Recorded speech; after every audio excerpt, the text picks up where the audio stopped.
Ramoji group సంస్థల అధినేత రామోజీరావు కన్నుమూశారు. ఆయనకు ప్రముఖులు నివాళులర్పిస్తున్నారు. కాసేపటి కింద మెగాస్టార్ చిరంజీవి రామోజీరావు పార్థివ దేహాన్ని సందర్శించి నివాళులర్పించారు. ప్రస్తుతం ఆయన మాట్లాడుతున్నారు. లైవ్లో చూద్దాం. 2009లో ఆయన తరచూ కలుస్తుండేవాడిని. ప్రజారాజ్యం పార్టీకి సంబంధించినటువంటి ఆయన సలహాలు సంప్రదింపుల కోసంగా.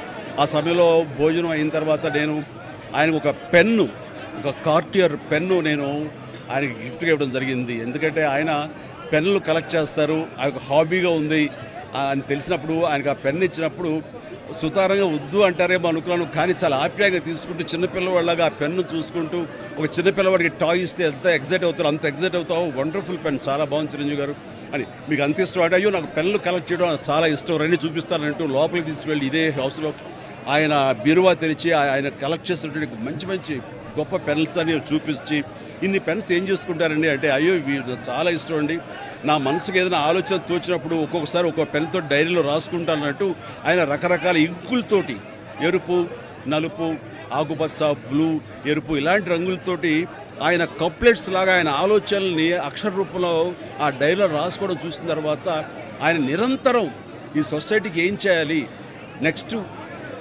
ఎలాగా అటు ప్రతిదీ ఆయన ఆలోచనల్ని అక్షర రూపంలో పెట్టుకుంటూ ఉంటుంటారు. ఆయన అలాగా నిరంతరం ఈ సొసైటీ గురించి తన నిబద్ధతలో ఆయన ఏర్పరచుకున్న కొన్ని ఆశయాల్ని వాటిని సిద్ధించడం కోసం, వాళ్ళ ఆశయాలను నెరవేర్చుకోవడం కోసం ఆయన చేసే ప్రయత్నాలు అవి అంత ఇంత కాదు. ఆ రకంగా ఆయనలో ఆ రోజున అంత అబ్బురపడిపోయినటువంటి ఆ చిన్న పసి బాలును కూడా చూడగలిగాను. ఇట్లా ఈ రోజున ఆయన లేరు మనకు అన్నది ఒక తీరని లోటు.